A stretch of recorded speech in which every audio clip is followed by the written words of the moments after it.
Greetings, everyone. Welcome to this bonus episode of the Higher Ed Geek Podcast, episode number 127. So this is actually a panel that I was on recently, about a month ago, that was put on by Glean, which is actually a UK-based company that does help support institutions across the UK and the US with note-taking accommodation support. So really great folks over there that reached out to me to be a part of this panel, and they were gracious enough also to allow me to post the panel discussion portion of this webinar onto the podcast. So it's really great stuff, especially if you work in note-taking accommodations, disability services, those sort of things. Definitely go check out their white paper, just some helpful research, I think, to skim over for anybody. But then if you do work in the space, they do have a great community of professionals that is also linked, note-taking support network. So go check all of that out. Go check Glean out. They were super nice about inviting me onto this panel and for allowing me to post it on here for this episode. So without further ado, this is episode number 127, a bonus episode with the Glean panel. And we have with us today three brilliant people, two people who work within disability support services, and one person who has an interest in higher education more broadly. And our discussion here today is going to be focused around a couple of the key points from the white paper research. But we're also going to be taking questions from you. So please do submit your questions into the Q&A. And if you want to share your experience or any comments, please do share them in the chat and just make sure that you're sending it to all panelists and attendees. Otherwise, just Catherine and I will be able to read what you say. And that's lovely, but maybe not so interesting as sharing with the wider group we have here today. So welcome to our panel. We have with us Janice Chapman from Concordia University, Wisconsin. Janice, why don't you introduce yourself? Tell us a little bit about yourself, what you do at Concordia. Sure. Hello. As Patty said, my name is Jan Chapman. I work at Concordia University in Wisconsin. I am the Director of Accessibility Services and Academic Resources within the campus. So I've been, this is going into my fourth year in higher ed, but I was a Director of Pupil Services and Special Education for 32 years in public education before retiring and coming to higher ed. Fantastic. Thank you, Janice. It's lovely to have you with us.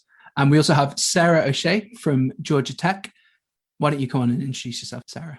Hi, everybody. There might be some repeaters of the Glean webinars on here that have heard me speak before, but I'm Sarah O'Shea. I'm a disability service coordinator for Georgia Tech, Go Jackets. And I am also coming from the public school sector. I am going into my third year at Georgia Tech and absolutely love what I do. Fantastic. Thank you, Sarah. And finally, last but not least, rather, we have Dustin Ramsdell. Dustin, why don't you introduce yourself to the attendees? Hey, everybody. I am a podcast host and writer under the moniker Higher Ed Geek. Been doing that for several years, talking with higher professionals and folks who work in higher ed tech like myself. I've been doing that for a long time and just really immersing myself in the space to kind of follow the trend lines of what's happening, what's going to be coming down the pipeline in the future. But just really love the role technology plays and helping to have positive impacts in this new experience. Fantastic. Well, it's a delight to have you all with us, and we're looking forward to hearing your expertise. So like I said, if you have any questions, do post them in the Q&A and share your experiences and comments based on people's responses in the chat. So let's go to our first question, which is directed to Janice and Sarah. As people who work within disability services, be really interested to hear how the pandemic has affected note-taking accommodations at your institutions.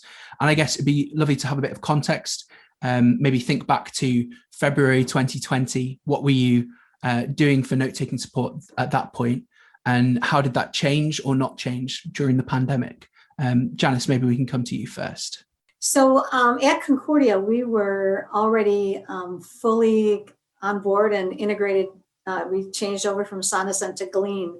So our students were already fully engaged in audio note-taking.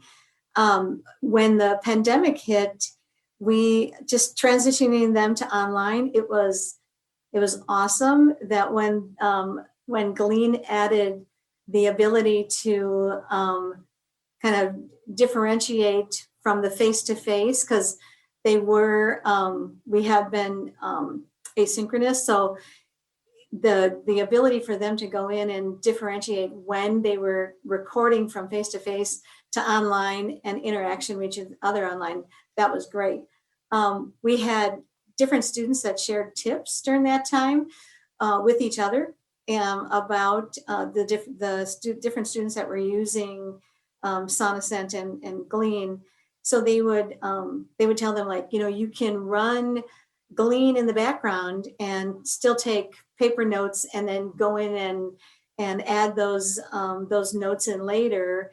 And what that does is every time you're doing that, it reinforces your learning. So the pandemic really didn't change our operational. If anything, it made it stronger. Our argument as to why we need to have Glean and as a university, and if we can incorporate it, more students in using it, that would be awesome, because we currently have, I think, about 150 licenses. So if we can get more students on board, that would even be better yet. So really the pandemic, didn't change much. Our professors already were engraved in it. So we love it. Glean's become a part of what we did. We had switched from peer note takers my first year. I just cold turkey said, this is how we're doing note taking now. There, of course, were marginal students, deaf and hard of hearing, that still needed maybe a peer note taker. But in a 3-year process from switching to peer note takers, which were paid, we basically saved the university about $30,000.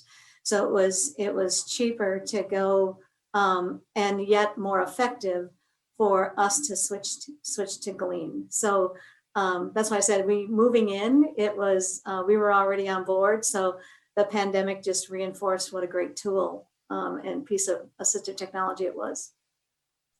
Well, that's fantastic to hear that you were able to support students so well during such a turbulent time. I know you were saying to me beforehand that, almost no change at all happened when you went online, which is really fantastic to hear. Sarah, I wonder if I can come over to you. We had a little bit of a different outcome at Georgia Tech.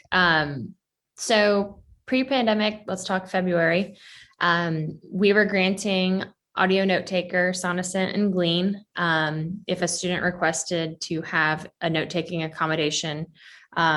We also do not have peer note takers at Georgia Tech anymore. We went cold turkey as well. Of course, there is always going to be like a certain circumstance where I may have to hire a peer note taker for a student. I'm never going to fully go away from that. But we do grant software in place of that. So February, everything was going smooth. If a student needed a note-taking accommodation, they received a license to Glean or Sonocent. I let them try either or. We have plenty of licenses in both. But I really tried to push Glean because, that is kind of the new and upcoming thing. And there were so many things. And Georgia Tech was also a beta site for Glean. So we've been through the ringer a little bit. And then pandemic happened and everybody got sent home and no one really requested for a note-taking accommodation. Professors were providing students with much more than they had in the past. Skeleton notes, PDFs, PowerPoints that they have never given out before. And so we really saw usage drop. And then we also saw requests drop as well.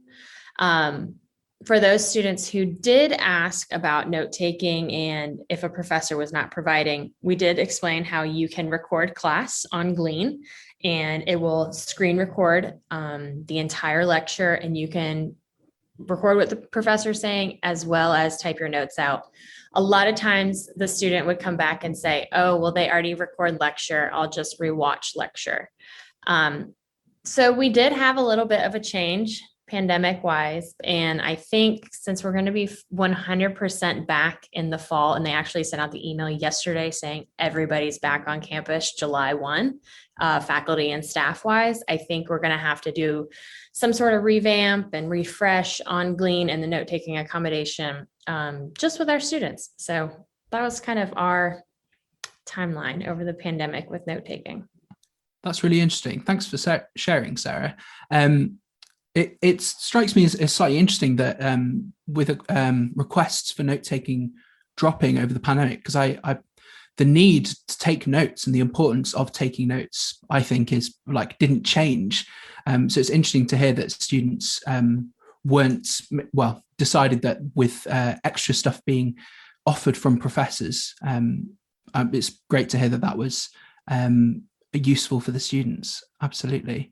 Coming over to Dustin, I'd love to ask you our next question, which is, I'd love to hear, zooming out a bit, how have you seen the pandemic affect higher education and edtech more broadly? Yeah, I mean, there's a couple of different things. I mean, it where we are now, we're just seeing that the stage has been set for kind of the onset of the blended university. Everybody was forced into remote learning, whether you wanted to or not. So more people were exposed to it, whether that was faculty, staff, or students.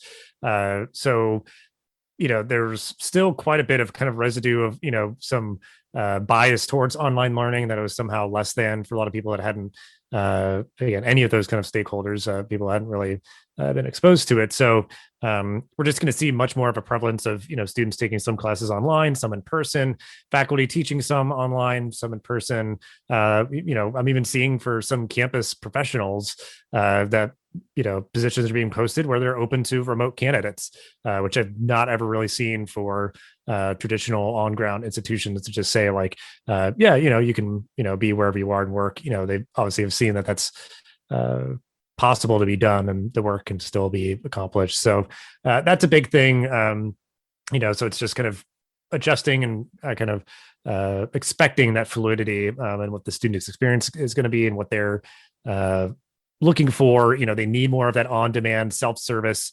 sort of aspect to do whatever they need to whenever they need to do it. We're just seeing that is more of what students are looking for, because certainly, when you're on ground, there's kind of an equalizing factor in a sense of like everybody's there on campus. Theoretically, everybody could walk into the same offices during the same business hours. Like everybody theoretically has that level of access. We have working adult learners, people who just have a lot of demands on their time. And certainly now when we're learning remotely, it's like, well, yeah, I moved to campus while I was here, but now I'm learning remotely in California at your East Coast based institution. And I'm having a really hard time getting the support that that I need. So institutions now kind of setting up ways for, that self-service on demand, they can set up one-on-ones with their advisor when the student is available and kind of readjusting there. And just obviously like implicit in the blended university is the existence, obviously with, a lot of what you noted, like the digital transformation technology, that the role of higher ed tech augmenting the mission of these institutions and impacting the student experience. Like, again, it's kind of touching every area. Obviously we're focusing really in on one functional area here, but it's really everything. And just thinking of like, well, yeah, we have this speaker coming to campus. How can we make sure that every student is able to be there in the virtual room to listen, can watch the recording? I just think it's so much more of those things are kind of, and I'm hoping that isn't just sort of an afterthought as there's a quote unquote return to normal, but just the idea that like, well, we did it before, so shouldn't we keep doing it? And we need to make sure that we keep doing it because we have this diverse kind of audience of blended learners and that sort of thing. So definitely a lot going on, and we'll continue to kind of focus on a little bit more of it throughout this conversation. That's really interesting. Thanks, Dustin. I'd love to pick up on you mentioning about the rise of technology more broadly. And I'd love to pick your brain about LMS in particular, because that's something that obviously has been around for a while and had started to get pretty significant traction as a tool used very widely before the pandemic. But certainly in lots of conversations I'm having with faculty and with support staff, people are saying that the LMS has become this absolute piece of gold, like super useful for students. And there's been a lot of development and more use of the LMS. I'd love to hear your views on that and what you've seen across the industry this past year. Yeah, I mean, I think it is the idea that like the LMS, out of all the platforms that a campus might have, like objectively is where pretty much every student is spending a significant amount of time. And certainly we saw, kind of my experience is that, an in-person class might have sort of just a very basic shell on the LMS, and maybe they submit assignments there, maybe not. And like, it's just kind of made for every class by default, but varying levels of engagement. But obviously, yeah, it kind of became this like workhorse, and very heavily utilized on asked to do a lot for faculty and for students. So we're seeing a lot more innovation there, kind of revisiting like, wow, this actually is like you said, kind of like gold. Like this is a huge resource. Like, can we embed different aspects of the student experience into that? Like, can we create social opportunities for students to connect with each other around like the course content into the LMS? Can we make sure that things are, announced there, kind of set before students in the LMS, because they're spending a lot of time there, to make sure that resources and services are kind of set, more directly in front of them and more accessible. So, yeah, I mean, there's a lot of great engagement, kind of opportunities for engagement, and more sort of people sort of thinking about how can we kind of continue to really intentionally utilize that space and make it as useful for faculty and for students. So I'm really, appreciate that, because I've always thought that there's some overlooked potential there prior to all this. And I think, again, a lot more exposure to what a good LMS can do. That's very interesting. Thanks, Dustin. And very interesting in the context of the research and the rise of digital transformation as a priority. I would imagine we're going to see systems like that more and more across higher education. We're going to come to some of your comments from the attendees now. Lauren has said that she has noticed a similar trend to Sarah on her campus of students not requesting note-taking accommodations during blended learning. But conversely, Sarah has said that we've had far more students utilising their peer note takers, that's paid peer note takers, while doing virtual learning during the pandemic, especially this spring semester. Students have access to the class recording and transcripts, yet they still need a peer note taker.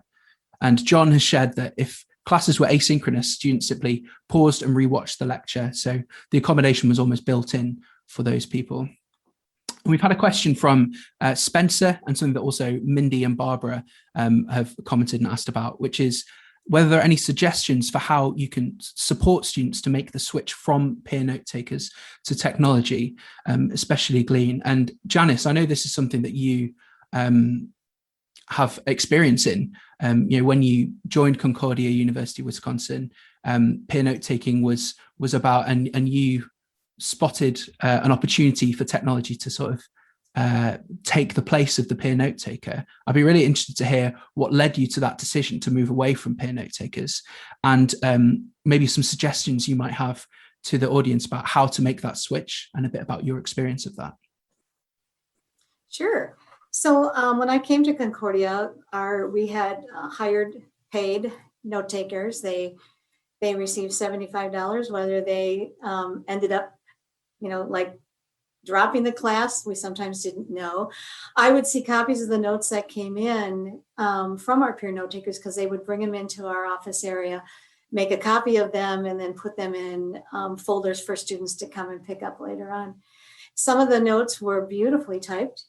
Others were hard to read, not real legible. And to me, they got paid the same. And then I explained to students when they came in, and they said, I can't really read this, or, we talk about, and what I said to them is when someone takes notes, they take notes because and what they're putting down brings meaning to them. So when you get their notes, you can interpret maybe what their intention was when they put them down, or you may interpret something different.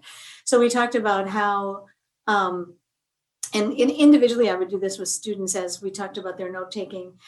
And I would tell them, note taking, when you write something down, it's going to bring meaning back to you.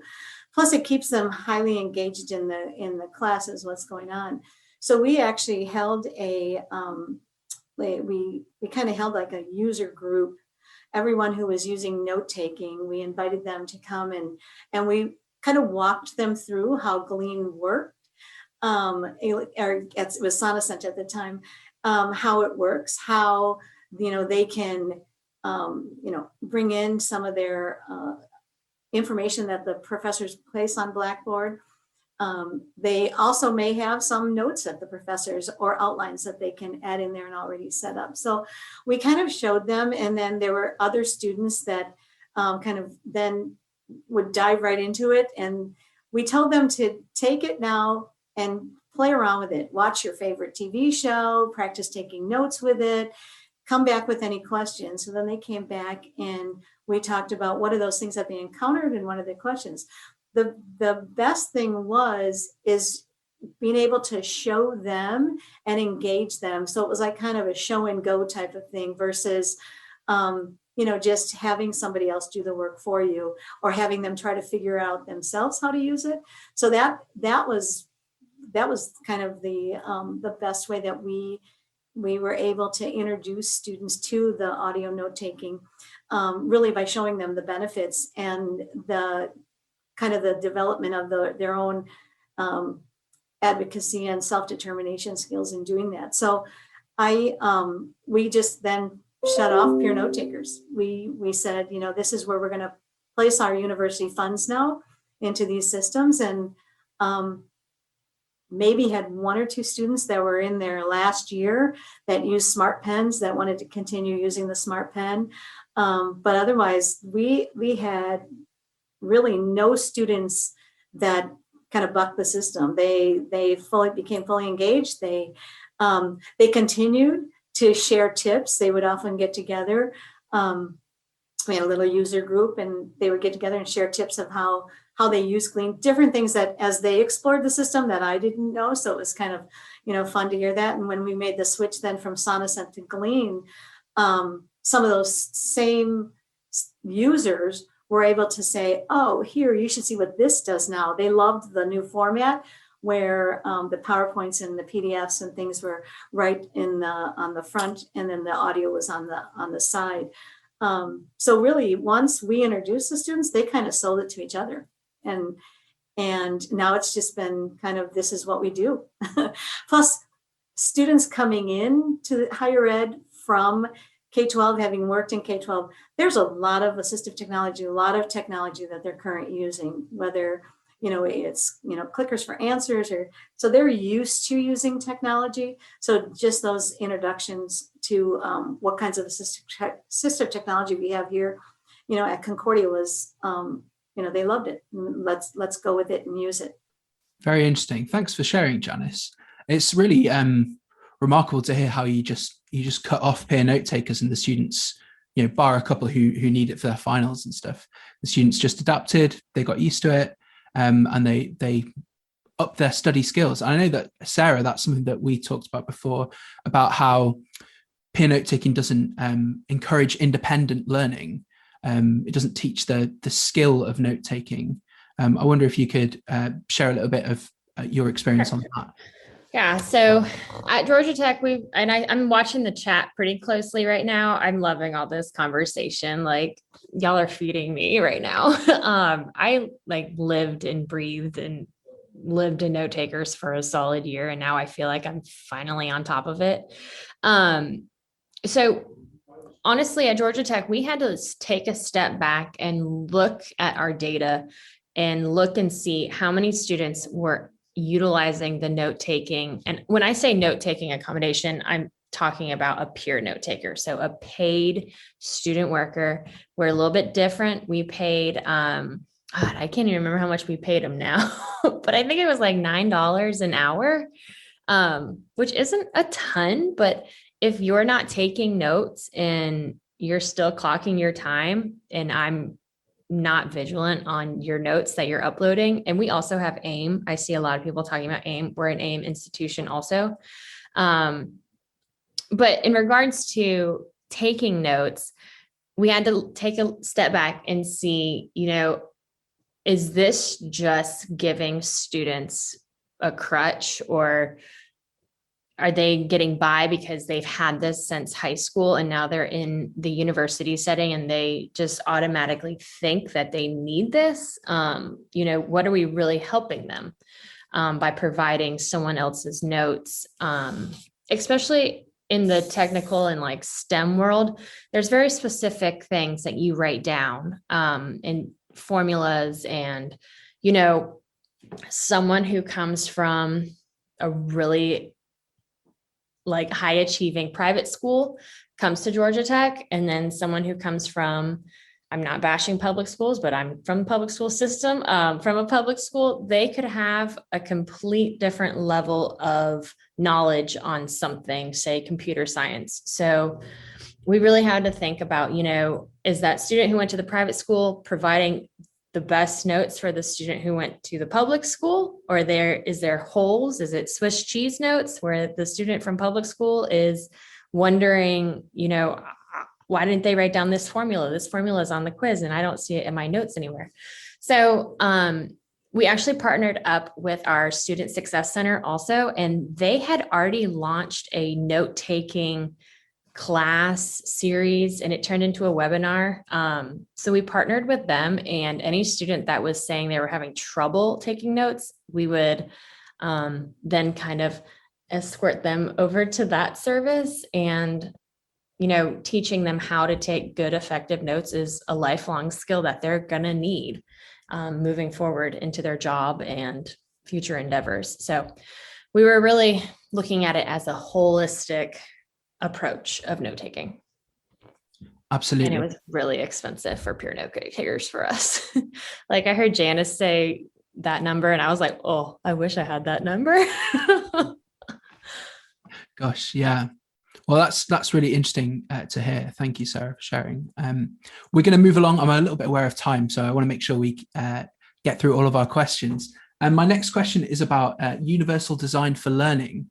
And one of the things that I'm hearing in conversations with people is that throughout the pandemic, faculty have sort of been taking on elements of universal design for learning, sort of almost without realizing it. With everything needing to go online, there's been a move not just towards digital transformation, but also universal design for learning. And I wondered if, Janice, you could share a bit about this. Has the pandemic raised the profile of universal design for learning in your institution? So at Concordia, when I was hired, part of the reason why they hired me was because of my background in universal design for learning. I was implementing it in many different school districts that I worked in the K-12 world. And so at Concordia, in fact, part of my interview, I had to do a presentation on UDL and what it would look like to have a campus that was placed with the UDL framework. So so we started embarking on that. We are a Blackboard university. We utilize Blackboard. My second year here, the year prior to COVID, we did purchase Ally, which Blackboard actually bought Ally. So Ally is a program that Blackboard can run that professors, when they put in their information, their course information, they'll get a reading. And the reading will tell them whether their materials are in an accessible format or not. And then it'll give them tips on how to make it more accessible. So that was rolling, and then the pandemic hit.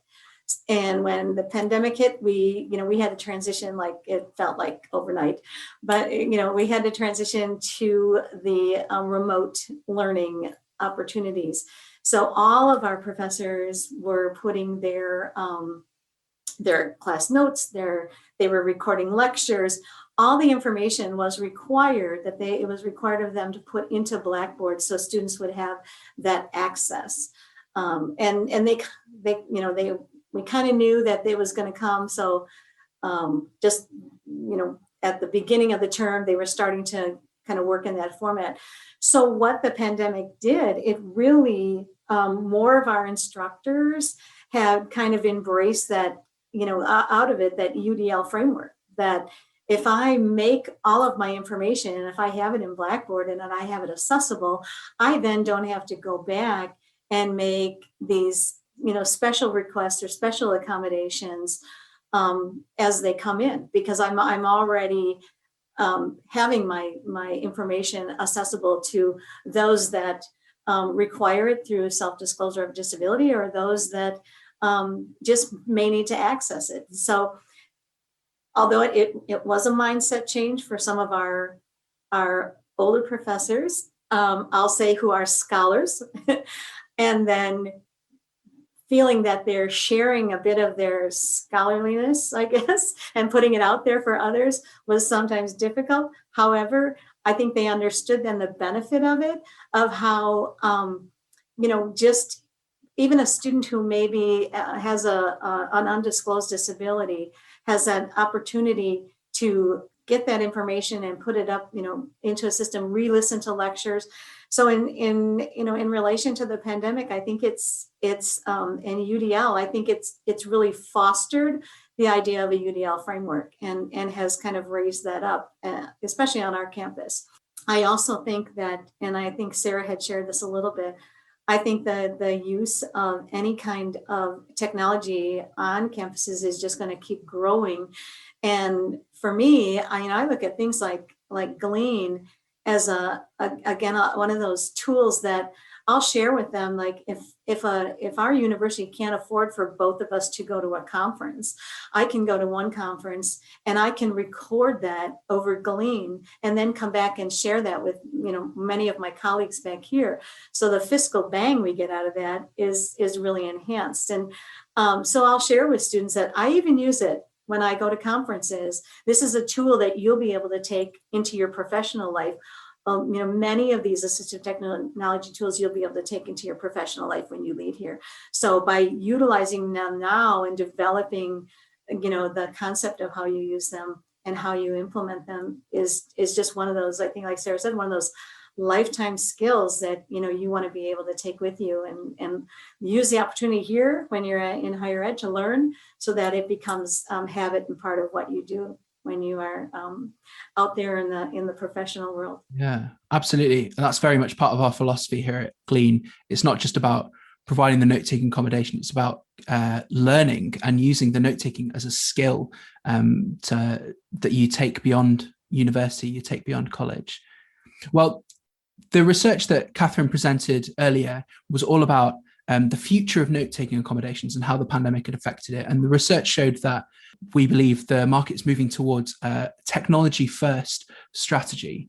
And so moving on to our final questions, Sarah, I'd love to come to you. What do you think the future of note-taking support looks like? Hopefully everyone can get rid of their peer note takers. That was something that was huge for Georgia Tech. I'll just throw out some numbers. When I say huge, we were spending over $150,000 on paying peer note takers that were giving us not the best notes. And so I really think the future of note taking since COVID, I think the professors are going to honestly have a lot more to do with the UDL experience, the interactive experience of the student.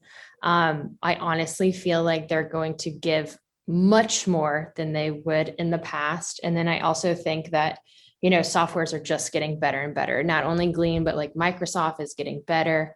I know transcription is huge right now. And everyone's kind of racing on the transcription race. So I'm excited to see where it goes. Feed me all the softwares and technology. We will vet it at Georgia Tech for you. And they might rip it apart. So just be warned. Our students are very brilliant and I enjoy working with them every day. So I just really hope professors give a lot more, are a little bit more understanding. And then I'm excited to see where technology takes us.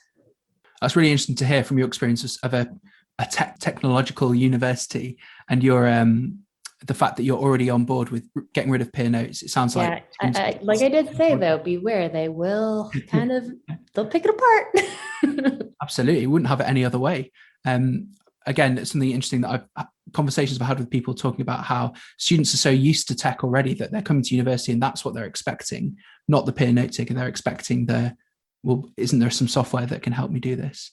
Dustin, I'd love to come over to you and hear your opinion of the wider market. What do you think the future of technology within higher education looks like? Yeah, I'll just try to be brief. I think like the end outcome is that, because I like using this phrasing because some people worry technology replacing the work that people do and those sort of things. I really think it's augmenting the work. And I'm just maybe kind of reading the tea leaves from like, especially you were saying, Sarah, of like that amount of money, but also like the time that it would take to wrangle all of these peer note takers and those things. It's like efficiency, like that's just kind of the name of the game, and the better use of resources, and just allowing like your time and others to be freed up to be able to say like, hey, you know what, yeah, let me like meet one-on-one with students who maybe need a little bit of additional support or know-how around using a tool, or I'll set up these like open office hours to talk about the tools that we have to offer, and those sort of things. So because that just sounds really great, and it's just that there's so much that has been introduced, and I think it's going to be hard to really like scale that back and take it away in that same way of like, what are the expectations of students? And again, I mean, even faculty and staff, like it's we've shown that so many more things are possible. We've seen how many gaps and sort of needs there are from students just across the board, and we've been able to in a lot of ways meet those needs. So I'm really optimistic about the future, and just seeing the ways that these solutions can be introduced, can be made really like kind of sort of endemic to the kind of student experience. Like faculty and staff are really like readily using them. They see the value, and that they, also, with that idea, like stuff like transcription, all these things, they're just going to keep getting better. It's the idea I always know that like, sure, maybe it's not perfect right now, but like committed people working together to make it better, we'll just keep improving upon the student experience. So I think the future, from my eyes, looks very bright. That's a great point, Dustin. I love that. It's only going to get better. What a positive note to end on. I really appreciate that. Thank you, Janice, Dustin, and Sarah for your time on this panel. And thank you to all of our attendees. The chat has been absolutely alive. Thank you for sharing your experience, questions. I'm really sorry we didn't get round to all of them. One thing I would recommend is that you join the Note-Taking Support Network, which is linked in the on the screen there, but I will drop it into the chat as well. And the Note-Taking Support Network is a place where you can communicate with other people who do the same job as you do. Can you imagine if everyone in this chat joined the Note-Taking Support Network? What an amazing resource of people to help each other out, answer these questions. And there are some great questions which we will follow up, take from the chat and follow up on the Note-Taking Support Network. So do make sure you join the conversation there. But I'm just going to launch our final poll off the back of this research that we presented and this conversation that we had. I'd love to know, are you looking to adopt a technology-first strategy for note-taking support? Are you moving towards that already? Are you thinking about it? Are you very comfortable with peer notes? It seems like a lot of people in the chat are trying to move away from peer notes there. I mean, some of the stats that have been shared here today, especially Janice saving $30,000 by moving away from peer notes. And Sarah, you're saying something similar. Really exciting to think of not just the experience for the student, but also how you can save money as a department and what that might free you up to spend more on. We've had a really interesting response to the poll there. I'm going to give you 5 more seconds to do that, and then we will wrap up. But just while you're finishing up the poll, I'd love to make you aware of our upcoming webinars. As we've mentioned, we have a webinar next week on Wednesday about Glean for Education, which is our new offering of Glean. And we believe Glean for Education is a way to future-proof your note-taking accommodations. So much of what we've been talking about today is about preparing for technology that's only going to get better. How do we support our students better? That webinar next Wednesday, I hope you'll really enjoy. And in addition to that, we've got upcoming webinars in June and at the beginning of August about topics such as compliance and universal design for learning, digging in a bit deeper into that topic that we skimmed over today. Well, I'm going to close the poll there, and really interesting results to see.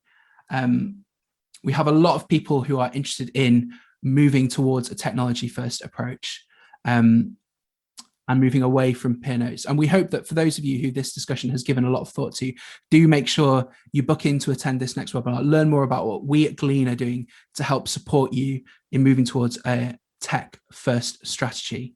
But I'm very aware that we've reached our time. We've had an hour. Thank you so much for being with us. Like I said, the chat has been alive, so I hope that's been super useful to you.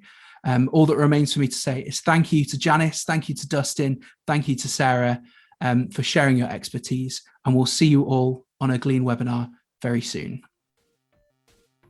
Thanks for listening to this episode of the podcast. Make sure to rate, review, and subscribe so you never miss an episode. Thanks again for listening, and we'll see you in the next episode of the Higher Ed Geek podcast.